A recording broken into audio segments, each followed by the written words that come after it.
السلام علیکم ورحمۃ اللہ وبرکاتہ۔ اسلامک معاشرہ یوٹیوب چینل پر آج ایک سوال اور اس کا جواب حاضر ہے۔ ماہ ذی الحجہ میں قربانی کے ایام چل رہے ہیں۔ سوال یہ ہے کہ قربانی کا گوشت کتنے دن تک رکھا جا سکتا ہے؟ لوگ کئی دن تک رکھتے ہیں اور استعمال کرتے رہتے ہیں۔ جواب سماعت فرمائیں۔ افضل عمل تو یہ ہے کہ قربانی کرنے والا گوشت کے 3 حصے بنا کر ایک حصہ صدقہ کر دے، یعنی غریبوں کو دے دے، ایک حصہ دوستوں اور رشتہ داروں میں تقسیم کر دے اور ایک حصہ اپنے پاس رکھ لے۔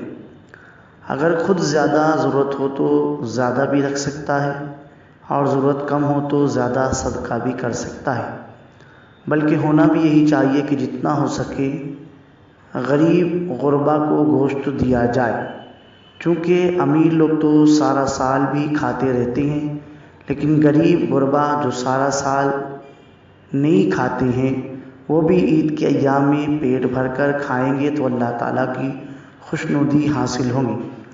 لہٰذا کھانے پینے والی اشیاء فریج میں رکھ کر ضائع کرنا جائز نہیں ہے، یا بہت زیادہ سکھا کر اسے رکھ لینا کہ وہ برباد ہو جائے، یہ جائز نہیں ہے۔ اس لیے بہتر عمل یہ ہے کہ اگر کسی کے پاس گوشت تو ضرورت سے زیادہ جمع ہو جائے تو اس کو چاہیے کہ ضرورت مند لوگوں میں تقسیم کر دے، تاکہ اللہ تعالیٰ کی نعمتوں کی بے ادبی ہونے سے بچ جائے اور گوشت تو ضائع ہونے سے بھی بچ جائے۔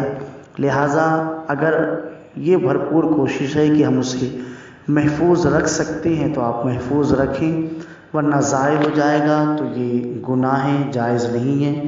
اللہ ہمیں سمجھ عطا فرمائے۔